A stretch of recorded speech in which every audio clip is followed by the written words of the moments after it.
a nivel mundial. Los primeros casos fueron descritos por Landry en 1859, que reportó 5 pacientes con parálisis flácida ascendente, post-infecciosa, ¿ya? Su característica de esto es que es monofásico y es progresivo, ¿ya? Y generalmente está precedido por un cuadro infeccioso. Ese cuadro infeccioso puede ser de tipo viral o tipo bacteriano. También está relacionado a algunas vacunas, dentro de ellas a las del COVID, ¿ya? En la parte bacteriana está uno de los primeros causantes y más común es el Campylobacter jejuni, ¿ya? Está mediada inmunológicamente y es una respuesta autoinmune, ¿ya? Generalmente es predominantemente más en masculinos en relación a las mujeres, ¿ya? Y los límites de edad son de 8 meses a 81 años. Vamos a ver, en el Perú tenemos reportado muchos casos, sobre todo en la zona del norte, pero también no por eso hemos tenido en el Cusco. En el Cusco hemos tenido, ¿no?, sobre todo de zonas de Quillabamba, donde están relacionados estos de los virus, el Zika, por ejemplo, ¿no? Entonces, dentro de la etiopatogenia, generalmente para que haya habido esta respuesta autoinmune, quiere decir que el cuerpo ha sido sometido o ha estado en contacto con antígenos de algunos virus y unas bacterias. Acá vemos, ¿no? Por ejemplo, en gran porcentaje el Campylobacter jejuni, pero no es el único. Tenemos al citomegalovirus, al virus del Epstein-Barr, Mycoplasma pneumoniae, varicela zoster, virus de la hepatitis A, B y E. Acá dice B nada más, pero en realidad está relacionada a la hepatitis A, B y E. Paciente que tiene VIH también le puede tener Guillain-Barré, mononucleosis infecciosa, a las vacunas, ¿no? Dentro de ellas a la influenza A, B, antirrábica, toxoide DT, que es el tétanos, y acá faltaría del COVID, ¿no? Que también se ha reportado casos con alguna de las vacunas. Algunos pacientes que tienen enfermedades reumatológicas, al tener esa respuesta autoinmune, también se ha visto que está relacionado con los pacientes que puedan tener una respuesta y hacer un síndrome de Guillain-Barré. Por ejemplo, el lupus eritematoso, enfermedad de Hodgkin, sarcoidosis, pacientes que hayan sido sometidos a cirugía, anestesia y algunos traumas. En el Perú se encontró a este virus, ¿no? Uno de los virus más frecuentes fue el enterovirus, ¿ya? Este enterovirus fue uno de los virus que se halló bastante en pacientes acá en el Perú relacionado a síndrome de Guillain-Barré. Entonces, vamos a tener que esta enfermedad es, primero, que es desmielizante, ¿no es cierto? Es inflamatoria y afecta sobre todo al sistema nervioso periférico y a las raíces espinales. Esa es su localización, eso es donde va a ir a atacar, ¿no? Y puede ser extensa o focal, y está mediada por la respuesta inflamatoria celular a los linfocitos T, ¿no? Entonces, recuerden ustedes que al ser una enfermedad desmielinizante, pues la mielina es lo que va a estar afectado, y ustedes se acuerdan, ¿no?, de lo que rodea a los axones, rodea la mielina, ¿cómo se llama entre estos espacios? Los nódulos de Rambier, ¿no es cierto? Entonces es esta desmielinización que se va a producir en los axones, que algunos pueden ser en axones sensitivos, en otros motores, y justamente va a haber un desgarramiento de las laminillas de la mielina, ¿no? Esto se va a producir por un mimetismo molecular, ¿no?, de estos antígenos, de estos virus o estas bacterias, que van a hacer que se generen autoanticuerpos, y dependiendo de los anticuerpos es que se van a producir algunas variantes de Guillain-Barré. Por ejemplo, tenemos la variante AMA y la variante Miller-Fisher, ¿ya? La variante Miller-Fisher está relacionado a un anticuerpo específico, que es el IgM anti-GQ1B, así se llama el anticuerpo. Mientras que el AMAN, la variante AMAN, está relacionado al autoanticuerpo IgM anti-GM1, así se llama, ¿ya? Generalmente, esta es la fisiopatología, ¿no? Que anticuerpos están relacionados a las diferentes variantes, pero la clínica va a ser diferente. Por ejemplo, en la AMA está más relacionada a los nódulos de Rambier, mientras el Miller-Fisher va a ir a afectar estos autoanticuerpos a los nervios oculomotores. Por eso es que en esta variante va a haber una triada, ¿no? La oftalmoplejía externa, la ataxia y la ausencia de reflejos. ¿Por qué? Porque afecta justamente la parte oculomotora, ¿ya? Pero tenemos otro sinfín de anticuerpos. Los más frecuentes o los que están relacionados a estas variantes son específicamente esos que les estoy mencionando. ¿Y cómo se manifiesta clínicamente? Al ser una enfermedad desmielinizante, al ser una enfermedad en la que hay debilidad de las...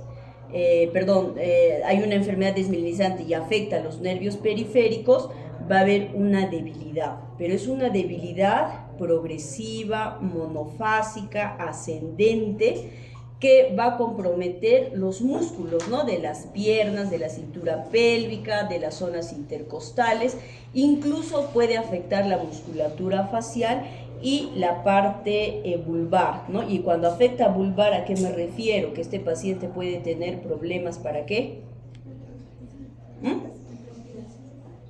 Ya, respiración, pero generalmente la parte vulvar, ¿con qué tiene que ver? ¿Ah? ¿Con qué tiene que ver la parte vulvar? La disfagia, o sea, problemas para pasar los alimentos, ¿no es cierto? Entonces, esto, por la debilidad muscular, esos niveles, puede pues también uno tener esos problemas. Pero además de eso, están comprometidos otros músculos, el músculo diafragmático, y puede haber un compromiso respiratorio, que incluso puede ser severo y que va a requerir de una unidad de cuidados intensivos y de soporte ventilatorio, ¿no es cierto? Entonces, eso también es una de las características del Guillain-Barré. Lo otro es que al afectar los nervios periféricos va a tener hiporreflexia o arreflexia este paciente. Relativamente es simétrico y se acompaña de recuperación completa a partir de la segunda a la cuarta semana. Puede haber compromisos de pares craneales y el 5% hay una parálisis total, ¿no? Y cuando tenemos un paciente con esa clínica sospechosa, nosotros tenemos que hospitalizar al paciente o ver qué criterios tiene este paciente para ver si requiere de una unidad de cuidados intensivos y evitar las complicaciones que nos puede dar, ¿no? Ok, acá también tenemos estas variantes del Guillain-Barré, que son, en realidad son 4. La más frecuente, la que más da en el 90% de casos, es la polineuropatía sensitivo-motoro desmielinizante aguda. Esta es la variante más frecuente, el 90%, pero no es la única variante. Tenemos el AMA, que quiere decir neuropatía motor axonal aguda, que está relacionada justamente al Campylobacter jejuni. Tenemos otra variante que es la neuropatía sensitivo motor axonal aguda y el síndrome de Miller-Fisher, ¿no? Que como dijimos, va a afectar a los nervios oculomotores. Acá, bueno, es parte de la fisiopatología, de los subtipos, ¿no? De los anticuerpos que tenemos. Y vamos a ver acá también un subtipo, su clínica. Por ejemplo, acá tenemos síndrome de Miller-Fisher relacionado a anticuerpo gangliósido GQ1B y que va a tener la triada, ¿no? Oftalmoplejía bilateral externa, ataxia, reflexia.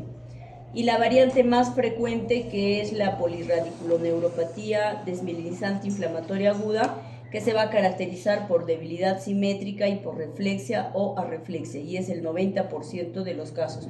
Pero recordemos que no es el único, las únicas variantes. Tenemos otras con características diferentes, ¿no? Entonces recuerden que puede haber debilidad vulvar, debilidad facial y compromiso de los nervios craneales. Y existe una variante que es la neuropatía autonómica aguda, ¿no? Que va a presentar con síntomas disautonomías, ¿no? Síntomas autonómicos. Y cuando me refiero a síntomas autonómicos, quiere decir que va a haber mucha variabilidad en ¿qué?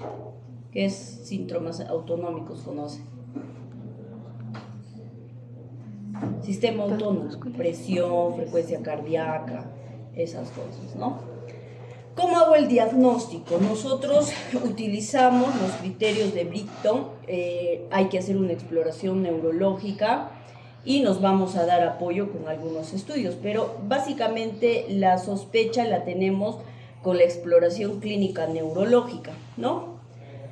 Podemos hacer punción lumbar, en realidad la guía nacional y las guías internacionales te dicen todo paciente con Guillain-Barré tiene que ser sometido a una punción lumbar. ¿Para qué? Para buscar la disociación albúmina citológica, ¿no? Que es la característica del Guillain-Barré es eso. Cuando llevábamos meningitis, ¿se acuerdan ustedes?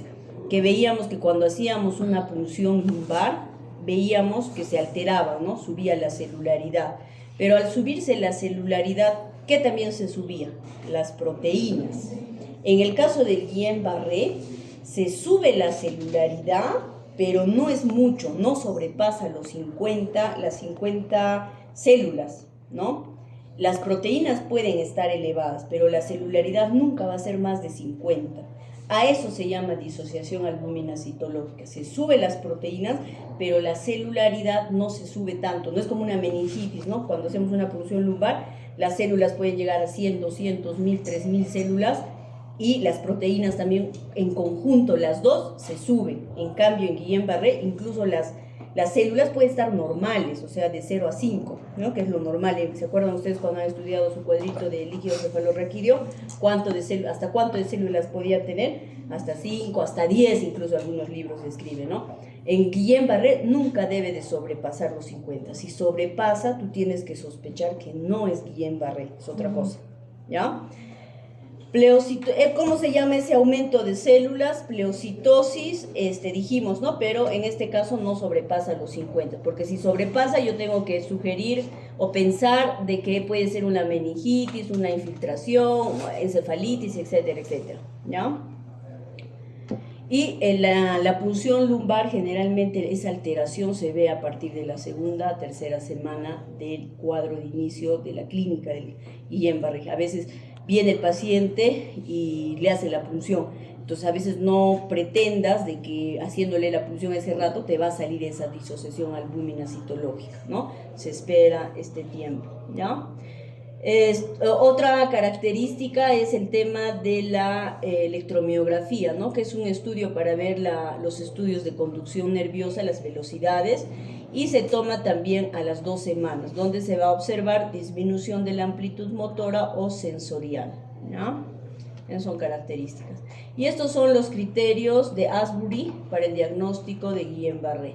Tenemos todos estos criterios necesarios para el diagnóstico: debilidad motora progresiva de más de un miembro, arreflexia o hiperreflexia marcada, y características que nos van a decir que probablemente sí es un Guillain-Barré. Primero, que es progresivo, es monofásico a lo largo de días o semana, entre 12 horas a 28 días, hay relativa simetría, hay pérdida leve de la sensibilidad, el cuadro podría comenzar con dolor, compromiso de nervios craneales puede haber, comienzo de la recuperación de 2 a 4 semanas, que empieza ya a detenerse la progresión, puede haber disautonomías, trastorno funcional autonómico, no debe de haber fiebre en la evolución, y hay un aumento de las proteínas una semana después de la aparición de síntomas, ¿no? Y la electromiografía, que nos ayuda, que se caracteriza por una conducción más lenta y ondas F prolongadas, que esto ya es más para especialidad, ¿no?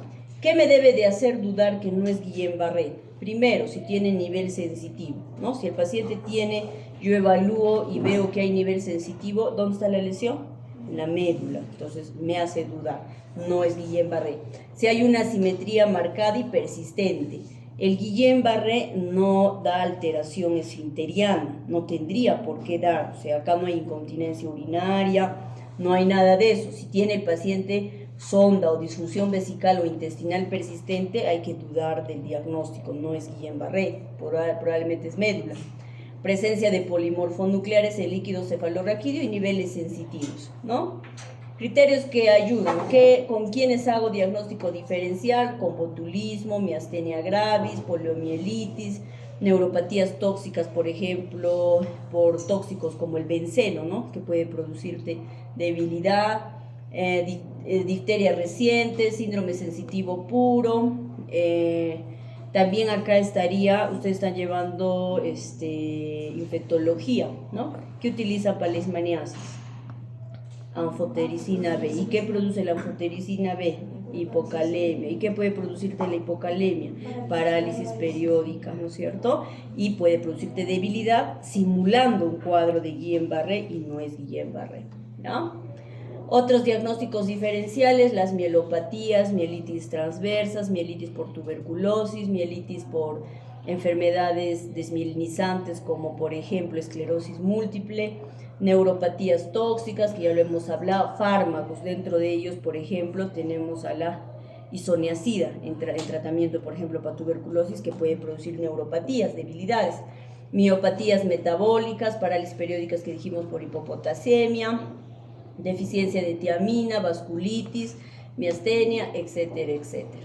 ¿El tratamiento de qué va a depender? Va a depender de cuánto compromiso sintomatológico hay en este paciente, ¿no?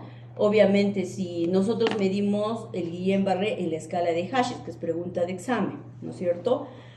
Más de 2 está indicado en esta escala que tiene que recibir tratamiento inmunoterapia, que podemos dar con plasmaféresis o inmunoglobulina. Si el paciente requiere asistencia ventilatoria o hay compromiso vulvar, también es un paciente candidato, ¿ya? Lo primero que siempre hay que hacer es ver la asistencia ventilatoria, el ABCD, el manejo del dolor, las disautonomías, la nutrición, y está indicado la plasmaféresis o la inmunoglobulina, ¿no? La plasmaféresis que se puede hacer con albúmina humana o plasma fresco congelado, ¿no? Los primeros 7 días en días intercalados pueden ser de 4 a 6 sesiones y se utiliza de 200 a 250 ml por kilo de plasma o albúmina humana, ¿no? En sesiones interdiarias. Generalmente lo que más utilizamos y lo que menos efecto adverso, digamos, hemos tenido es con la inmunoglobulina, pero los dos están descritos como parte del tratamiento de inmunoterapia para Guillain-Barré. Acá tenemos la inmunoglobulina, ¿no es cierto?, que se utiliza a 2 gramos por kilogramo, ¿no? Día, ¿ya? O a 0.4 gramos por kilogramo por una duración de 5 días, ¿no? Ese es el tiempo que se utiliza de la inmunoglobulina, 5 días más o menos, ¿no? Pero la dosis total es 2 gramos por kilogramo, esa es la dosis total, y por día es 0.4, ¿ya?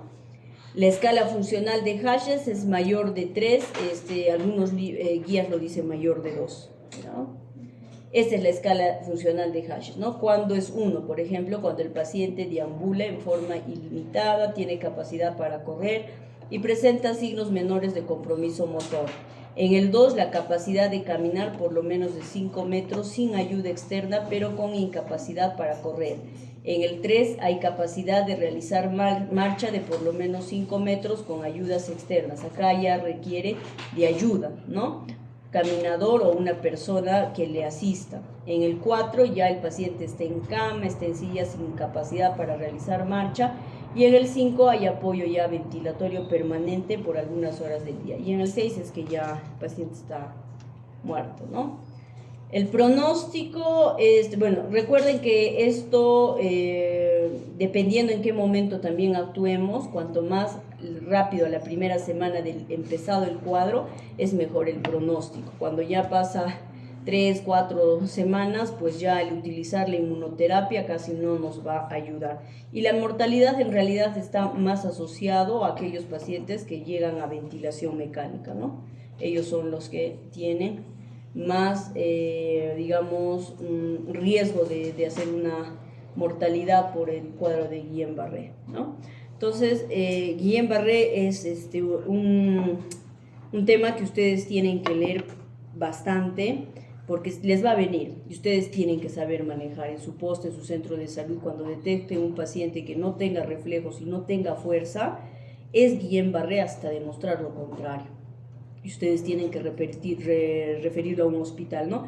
Me acuerdo que en el ENAM del año 2019 vino una pregunta, ¿no? Viene paciente con debilidad en las piernas y arreflexia, sin reflejos, ¿cuál es la conducta que realizarías, no? Te decía la pregunta el ENAM. A, lo manejo en mi centro de salud. B, lo derivo al neurólogo. C, lo derivo a un hospital, lo refiero de mayor complejidad.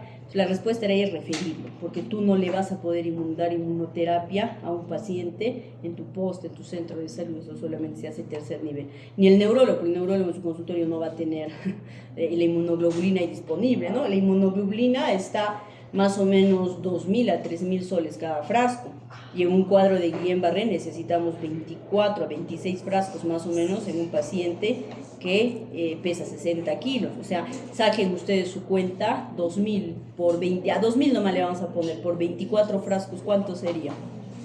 ¿Ah? Casi 48.000 soles, o casi son 50.000 soles que solo un paciente, o sea, el Estado invierte en un paciente con Guillain-Barré. Aparte de que si requiere unidad de cuidados intensivos, ustedes saben que en las clínicas, por ejemplo, está entre 1.500 a 2.000 soles la noche en UCI.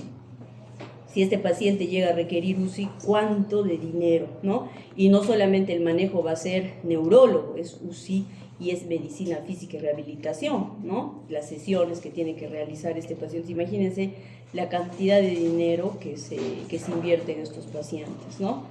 Que obviamente es una respuesta autoinmune, pues que puede ser genético, ambiental, epigenética de cada paciente. No hay algo que nos diga, pues, ¿no? Esta es específicamente por qué algunos hacen o no, ¿no? Se cree factores ambientales y genéticos, ¿ya? Entonces, en relación a Guillain-Barré, hoy día quería avanzar, pero también les quiero entregar y resolver el examen, ¿ya? Entonces, hoy día avanzamos Guillain-Barré, estamos quedando con Edison. Como la siguiente semana no hay clases, porque es feriado. La hemorragia cerebral hipertensiva lesiona las arterias. ¿Cómo se llamaban las arterias? Perforantes, fundamentalmente del putamen y la cápsula interna adyacente. Los ojos se desvían hacia el mismo lado de la lesión. Esa era la respuesta. 2. La escala de Nish es una escala utilizada y validada para determinar, ahí tenían que poner, severidad o, ¿cómo se llama el otro? Sinónimo de severidad, gravedad, ahí está. Pero no me podían poner, pues, severidad, gravedad, o sea, es diferente, o sea, es lo mismo, pues, ¿no es cierto? Entonces, o era severidad o era gravedad. Otro era para ver el pronóstico y otro para ver el tratamiento. Y algunos les he hecho valer que han puesto para temas de investigación, ¿ya?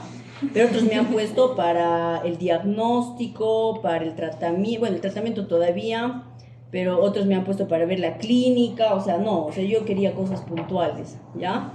Incluso les he hecho valer, porque yo les he puesto que indiquen cuándo es leve, moderado y grave. Y creo que nadie ha entendido eso, que tenían que poner leve, era menor de 5, moderado era de tanto, o sea, no han puesto. Igual les he hecho valer, ya, pero si no han puesto así, les he puesto medio punto, ¿ya? Hecho el diagnóstico, la neurocisticercosis se trata con antiparasitarios como el praziquantel, cuya dosis es de... Acá la respuesta era 50 miligramos por kilogramo día. Acá podía ser cada 8 horas o cada 12 horas, porque así se da el praziquantel, pero había solo cada 8 horas. Entonces la respuesta era cada 8 horas. ¿Ya? Preguntita. En el diagnóstico, sí. Es que de acuerdo a la dosis de praziquantel, la guía del MINSA dice por día. Claro, pero tú cómo lo divides, tú no le das en una vez al día, sí, le das dividido. Pero aparece el tratamiento solo para cisticercosis que se divide en tomas de 2 a 3, pero en neurocisticercosis la guía y también el documento de PubMed te dice solo una vez, o bueno, solo te dice 50 por día. Todos los dicen de 50 miligramos divididos en 3 veces al día o 2 veces al día. No se da una vez al día, no se da. Pero no es así. Dice, aquí está en el documento de PubMed y también en la guía, no dice dividido. Sí se da, pero tú busca praziquantel. ¿Cómo das? En praziquantel claro. dice solo en cisticercosis. neurocisticercosis, o sea, solo muscular, es 3 veces por día. Pero No. si buscas neurocisticercosis... A ver, muéstrame, no dice, tiene que ser dividido, tiene que ser dividido. Primero he buscado Praziquantel y me aparece cisticercosis. Doctora, por favor. O sea, puede ser 8-12. Yo tengo En poco cargado. cisticercosis, pero por ejemplo en la guía te dice Praziquantel solo 250 Sí, quiero cargarme esa. Sí, pero es que acá te dan todos los medicamentos que ustedes ven por kilogramo peso dividido, o sea, por día, siempre se da dividido dependiendo a su farmacocinética y farmacodinamia de cada medicamento. Acá está incompleto ese artículo. Ah, pero ¿no? también aquí está otro artículo, doctorita, de Ajá. PubMed, que dice... el régimen Es que ahí te dice general de por día, dosis. pero ¿cada cuánto le das? La pregunta era ¿cada cuánto le das? Pero no, No aparece era... en la guía, doctorita. crees? Porque solo dice cisticercosis, es solo muscular. No, es neurocisticercosis, es un criterio absoluto. Acá la única respuesta era visualización del parásito subretiniano por examen de fondo de ojo, ¿no es cierto? Así ha marcado. Ya. En la 5, paciente de 80 años que viene por hemiparesia derecha de inicio brusco, se evalúa para la escala de Nietzsche y el miembro superior derecho claudica en menos de 10 segundos sin tocar la cama. La puntuación que le corresponde es de 1 punto. No hay muchos han fallado. Y les he dicho, va a entrar Nietzsche, o no. Es algo que no les había dicho, no. ¿Qué arteria de los enunciados no participa en la irrigación del bulbo raquídeo? ¿No? Acá todititos son espinal, cerebelo, vertebral. La que no participa es pues la arteria cerebral posterior, ¿no es cierto? Indica qué arteria es afectada en un paciente diestro que por un accidente cerebrovascular sufre trastornos motores, sensitivos y afasia. Si es diestro, quiere decir que su lado dominante es izquierdo. O sea, acá solo tenían o la arteria cerebral anterior izquierda o la arteria cerebral media izquierda. Si tiene que ver con el habla, quiere decir cerebral media izquierda, porque la anterior no tiene que ver con la parte de afasia, ¿no? El tratamiento fibrinolítico con RTPA por vía endovenoso, según los estudios como ECAS-3, está indicado en pacientes con ictus. El tiempo demostrado es durante las primeras 4.5 horas. ¿En qué situación estaría contraindicada la fibrinólisis endovenoso para tratar un infarto cerebral? Ahí era mejora espontánea del déficit neurológico, porque eso ya no sería infarto, sería TIA, un ataque isquémico transitorio. En la escala de Hahn-Hertz y de la hemorragia subaracnoideo de grado 2 se caracteriza por, eso también les he dicho, va a entrar en el examen, rigidez de nuca, cefalea moderada o severa. Los síndromes lacunares o SBs de pequeños se describen 5 cuadros clínicos. ¿Cuáles son la excepción? Ahí era ictus atáxico motor, la B. El temblor esencial se caracteriza por, y ahí la respuesta era por tener como etiología estados hiperadrenérgicos. Por ejemplo, ¿qué estado? El hipertiroidismo, pues, ¿no? El hipertiroidismo es y te puede producir temblor esencial, ¿ya? Paciente de 45 años que acude a la emergencia de la clínica Autumn Network, que le pusieron suero fisiológico, presenta cefalea, rigidez de nuca, sensación de alza térmica. Hace 2 semanas le habían puesto un sistema de derivación ventrículo-peritoneal.